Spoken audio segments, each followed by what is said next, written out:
এটা ভাল খবৰ তেজপুৰ ইউনিভাৰ্চিটিত চাকৰি ওলাইছে পঢ়া লিখা কিমান লাগিব আৰু তোমালোকে ঘৰত থাকি কেনেকৈ এপ্লাই কৰিব পাৰিবা সম্পূৰ্ণ জনাম তোমালোকৰ যদি ওচৰত এপ্লাই কৰিবলৈ অসুবিধা হয় ওচৰত ইন্টাৰনেট কেফে নাই তেন্তে তোমালোকে আমাৰ লগত কন্টাক্ট কৰিবা মোৰ নাম্বাৰটো ভিডিঅ'টো শেষত দি দিম অথবা যদি চাকৰিটোৰ বিষয়ে তুমি বুজি পোৱা নাই তেতিয়া তোমালোকে ডাইৰেক্ট মোক WhatsApp কৰিবা ঠিক আছে অথবা ফোন কৰিবা ফোনটো 9টা বজাৰ পৰা গধূলি 5টা বজাৰ ভিতৰত কৰিবা ঠিক আছে এতিয়া ইয়াত কি পোষ্ট আছে গোটেইখিনি মই আলোচনা কৰিম তোমালোকে ভিডিঅ'টো সম্পূৰ্ণ চাবা সম্পূৰ্ণ নাচালে বুজি নাপাবা ঠিক আছে এতিয়া ইয়াত মই ফাৰ্স্ট পঢ়া লিখা কিছুমান বেছি বিচাৰিছে মই মেট্ৰিক পাছৰ পৰা ষ্টাৰ্ট কৰিম ঠিক আছে এতিয়া প্ৰথমটো পোষ্ট হ'ল তোমালোকৰ মাল্টিটাস্কিং ষ্টাফ ঠিক আছে ইয়াত দৰমহা কিমান দিব 18000 তাৰ পিছত তোমালোকৰ বয়সটো কিমান 32 বছৰ পাৰ হ'ব নালাগিব ঠিক আছে এখিনি গম পালা তাৰ পিছত এটো মাল্টিটাস্কিং ষ্টাফৰ কাৰণে পঢ়া লিখা কিমান লাগিব মই কৈ আছো মাল্টিটাস্কিং ষ্টাফৰ কাৰণে তোমালোকৰ মেট্ৰিক পাছ হ'ব লাগিব ঠিক আছে এটো দেখিছা মাল্টিটাস্কিং ষ্টাফৰ কাৰণে তোমালোকৰ মেট্ৰিক পাছ বিচাৰিছে 10 পাছ অথবা তোমালোকৰ ITI পাছ হলে হ'ব 10 অথবা ITI পাছ মেট্ৰিক পাছ হলে তোমালোকে এপ্লাই কৰিব পাৰিবা আৰু এই প্ৰসেসটো তোমালোকৰ অনলাইন প্ৰসেস হ'ব ঠিক আছে তোমালোকে অনলাইনত ফৰ্মখন সাবমিট কৰিব লাগিব যদি তোমালোকৰ ওচৰত ইন্টাৰনেট কেফেৰ প্ৰবলেম আছে বহুতে মোক ফোন কৰে যে তেওঁলোকৰ ওচৰত ইন্টাৰনেট কেফেৰ প্ৰবলেম আছে সো তেওঁলোকে বিভিন্ন সমস্যাত ভুগে তোমালোকে জাস্ট আমাৰ লগত কন্টাক্ট কৰিবা তোমালোকক আমি সহায় কৰিম যিমানখিনি পাৰো ঠিক আছে এতিয়া মাল্টিটাস্কিংৰ বিষয়ে কলো এতিয়া লোৱাৰ ডিভিজন ক্লাৰ্কৰ বিষয়ে কম এই পোষ্টৰ কাৰণে তোমালোকৰ বেচেলৰ ডিগ্ৰী হ'ব লাগিব তোমালোকৰ বেচেলৰ ডিগ্ৰী মানে বিকম বিএসসি তাৰ পিছত বিএ যিকোনো ধৰণৰ এখন ডিগ্ৰী হলে হ'ব তাৰ পিছত তোমালোকৰ টাইপিং স্পিড থাকিব লাগিব 35 WPM মানে এটো স্পিডৰ এটা হিসাব হয় তোমালোকৰ টাইপিং স্পিডটো কিমান হয় এটো এটা হিসাব এই হিসাবত তোমালোকে এলিজিবল হ'ব লাগিব ঠিক আছে এতিয়া স্পিড থাকিব লাগিব আৰু প্ৰফিচিয়েন্সি ইন কম্পিউটাৰ অপাৰেশনছ তোমালোকৰ কম্পিউটাৰ নলেজ থাকিব লাগিব ঠিক আছে এখিনি হৈ গল এতিয়া ইয়াত বয়সটো কিমান লাগিব তোমালোকৰ বয়সটো মই কৈ আছো বয়সটো তোমালোকৰ 32 ইয়াৰ্ছতকৈ বেছি হলে নহব তাৰ পিছত এখিনি হল এতিয়া আহো ইন্টাৰনেল অডিট অফিচাৰ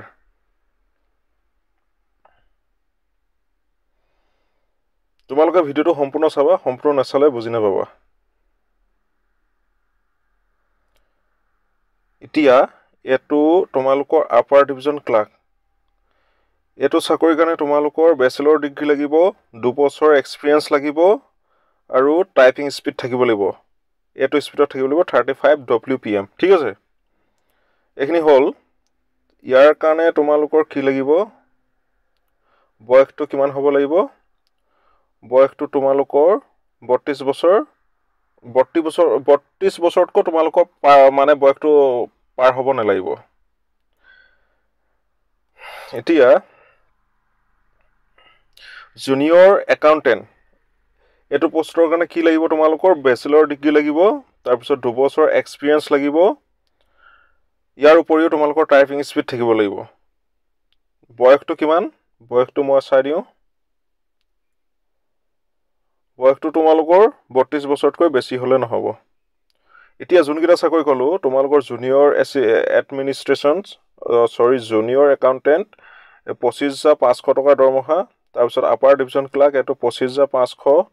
লোৱাৰ ডিভিজন ক্লাৰ্ক এটো 19900 দৰমহাটো কবলে থাকি গৈছিলে এতিয়া ইয়াৰ উপৰি আৰু এটা চাকৰি আছে হেতু হল ল্যাবৰেটৰী এসিস্ট্যান্ট এটো গ্ৰুপ সিট ভাগ কৰিছে এতিয়া গ্ৰুপ সি কিটা তোমালোকৰ 32 বছৰ বয়সতকৈ পাৰ হলে নহব ইয়াত তোমালোকৰ দৰমহা কিমান দিব 25500 ল্যাবৰেটৰী এসিস্ট্যান্ট আৰু ইয়াৰ কাৰণে পঢ়া লিখা কিমান লাগিব মই কৈ আছো পঢ়া লিখা লাগিব তোমালোকৰ বিএসসি কমপ্লিট হ'ব লাগিব ফিজিক্সত থাকিব লাগিব বিএসসি ডিগ্ৰী আৰু তোমালোকৰ এক্সপিৰিয়েন্স থাকিব লাগিব ইয়াত এক্সপিৰিয়েন্স বিচাৰিছে ল্যাবৰেটৰীত কাম কৰা এক্সপিৰিয়েন্স থাকিব লাগিব ফিজিক্সৰ এতিয়া 5 নম্বৰ চাকৰিটো এটো তোমালোকৰ এসিস্ট্যান্ট ইয়াত ব্যাচেলৰ ডিগ্ৰী লাগিব আৰু 3 ইয়াৰ্স এক্সপিৰিয়েন্স লাগিব এখিনি হৈ গল ইয়াৰ কাৰণে তোমালোকৰ বয়সটো মই চাই দিছো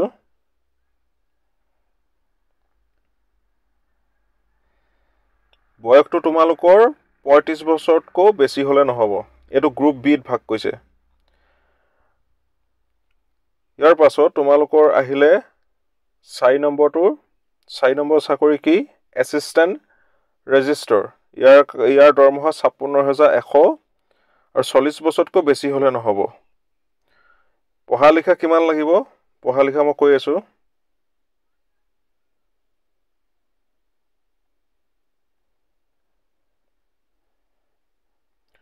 এসিস্ট্যান্ট ৰেজিষ্ট্ৰাৰৰ কাৰণে ৰেজিষ্ট্ৰাৰৰ কাৰণে তোমালোকৰ মাষ্টাৰ ডিগ্ৰী 55% হ'ব লাগিব মাষ্টাৰ ডিগ্ৰী থাকিব লাগিব আৰু বাকি কিটা পোষ্টৰ কাৰণে তোমালোকৰ মই কৈছো তোমালোকে ভিডিওটো সম্পূৰ্ণ চাবা এটো মাষ্টাৰ ডিগ্ৰী থাকিব লাগিব এসিস্ট্যান্ট ৰেজিষ্ট্ৰাৰৰ কাৰণে 55% থাকিব লাগিব ইয়াত কোনো এক্সপেৰিয়েন্স বিচৰা নাই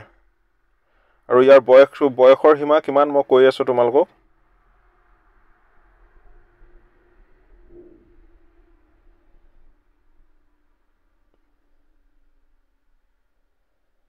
এসিস্ট্যান্ট ৰেজিষ্ট্ৰাৰৰ কাৰণে তোমালোকৰ বয়সৰ সীমা 40 বছৰতকৈ বেছি হ'ব নালাগিব ইয়াৰ পাছত 3 নম্বৰ চাকৰিটো আহিলে এটো ডেপুটি ৰেজিষ্ট্ৰাৰ ইয়াত মাষ্টাৰ্ছ থাকিব লাগিব তোমালোকৰ এখিন দেখিছা মাষ্টাৰ্ছ ডিগ্ৰী তাৰ পিছত 55% হ'ব লাগিব এটলিষ্ট 55% থাকিব লাগিব আৰু ইয়াত তোমালোকৰ 5 বছৰ এক্সপেৰিয়েন্স থাকিব লাগিব এখিনি হৈ গল যদি কিবা মই শৰ্ট ফৰ্মত তোমালোকক বুজাই দিব চেষ্টা কৰিছো যদি তোমালোকে বুজি নোপোৱা মোৰ নাম্বাৰটো ভিডিওটো শেষত দি দিম তোমালোকে মোক ফোন কৰিবা এতিয়া এখিনি হল 2 নম্বৰ চাকৰিটো তোমালোকৰ ইন্টাৰনেল অডিট অফিচাৰ ইয়াৰ কাৰণে পঢ়া লিখা কিমান লাগিব এখিনি তোমাৰ পঢ়া লিখা বহুত বিশেষ এখিনি তোমালোকে চাই লবা officers belonging to audit and account service or other similar organization account service in central state government holding any বহুত বস্তু বিচাৰিছে তোমালোকৰ 3 বছৰ এক্সপেৰিয়েন্স বিচৰাৰ পৰিও তোমালোকে audit officers belonging to audit and account services তাত তোমালোকৰ বিলং কৰিব লাগিব কোড অডিট এণ্ড একাউন্ট সাৰ্ভিসত এতিয়া ইয়াৰ ভিতৰত যদি তোমালোকে কিবা বুজি পোৱা নাই তেতিয়া তোমালোকে ডাইৰেক্ট কন্টাক্ট কৰিবা অথবা তোমালোকৰ 3 years regular service in level 11 or equivalent in the area of audit and account in any government department তোমালোকৰ 3 বছৰ মানে ৰেগুলাৰ তোমালোকে চাকৰি কৰা হ'ব লাগিব কোনটো অডিট এণ্ড একাউন্ট ডিপাৰ্টমেন্টৰ গভৰ্নমেন্ট অফ এনি গভৰ্নমেন্ট ঠিক আছে অথবা 5 years regular service level 10 তোমালোকৰ চাকৰি বিলাক তেনেকৈ ভাগ কৰি দিয়া হয় level 10 level 11 ঠিক আছে এখিনি তোমালোকে বুজি পালা যদি বুজি না পোৱা তেতিয়া মোৰ লগত কন্টাক্ট কৰিবা তাৰ পিছত নাম্বাৰ 1 টো হল আৰু এটো কাৰণে বয়স কিমান লাগিব মই কৈ আছো তোমালোকক বয়স ইয়াৰ কাৰণে 56 বছৰতকৈ বেছি হলে নহব আৰু 78800 দৰমহা এখিনি হল এতিয়া ৰেজিস্টাৰ এটো বহুত পঢ়া লিখা লাগিব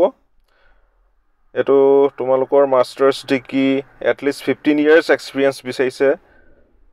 ঠিক আছে এখিনি মই ইমান আলোচনা কৰি থাকো যাৰ ইমানখিনি এক্সপেৰিয়েন্স আছে তেওঁলোকে নিজে ইয়াত চাই লব পাৰিব ঠিক আছে এতিয়া মূল কথাটো কম মই তোমালোকৰ ইয়াত আটাইতকৈ যিসকলৰ মানে পঢ়া লিখা বেছি নহয় আৰু 30 বছৰ ওপৰ পাৰ হৈছে অথবা 30 বছৰ ভিতৰটো আছে তেওঁলোকে এপ্লাই কৰিব পাৰিব হেতু হল মাল্টিটাস্কিং ষ্টাফ এটো তোমালোকে এপ্লাই কৰিব পাৰিবা যদি কিছু যিসকলৰ ব্যাচেলৰ ডিগ্ৰী আছে আৰু যিসকলৰ ফিজিক্স আছে তেওঁলোকে আৰু এটাত কৰিব পাৰিবা মই অলপ আগতে কৈছিলো ল্যাবৰেটৰী এসিস্ট্যান্ট এইটো লেবৰেটৰী এছিষ্টেণ্ট আৰু যিসকলৰ বেচেলৰ ডিগ্ৰী আছে তেওঁলোকে আৰু এটাত কৰিব পাৰিব যিটোত এক্সপিৰিয়েঞ্চ বিচৰা নাই সেইটো হ'ল বেচেলৰ ডিগ্ৰী নহয় এইটো মাষ্টাৰ ডিগ্ৰী যিসকলৰ মাষ্টাৰ ডিগ্ৰী আছে 55% অথবা তাতকৈ বেছি আছে তেওঁলোকে এছিষ্টেণ্ট ৰেজিষ্ট্ৰাৰত এপ্লাই কৰিব পাৰিব তাত এক্সট্ৰা মানে তোমালোকৰ এক্সপিৰিয়েঞ্চ বিচৰা নাই এতিয়া মোৰ নাম্বাৰটো তোমালোকে নোট কৰি লোৱা মোৰ নাম্বাৰটো হ'ল 6001673212 মই আকৌ নাম্বাৰটো পুনৰ ৰিপিট কৰিছোঁ 6001673212 এই নাম্বাৰটো তোমালোকে হোৱাটছআপ কৰিবা অথবা তোমালোকে ফোন কৰিবা যদি কিবা বুজি পোৱা নাই যদি তোমালোকে যোনটো মাল্টিটাস্কিং ষ্টাফ হয় সেইটো কাৰণে যদি তোমালোকে এপ্লাই কৰিব বিচাৰিছা অথবা ইয়াৰ যিখিনি চাকৰি মই উল্লেখ কৰি গ'লোঁ যে তাৰ চাকৰি যিকোনো এটাৰ যদি তোমালোকে এপ্লাই কৰিব বিচাৰিছা মোৰ লগত কণ্টেক্ট কৰিবা ঠিক আছে আৰু যদি চেনেলটো নতুনকৈ আহিছা তোমালোকে ছাবস্ক্ৰাইব কৰি দিবা ধন্যবাদ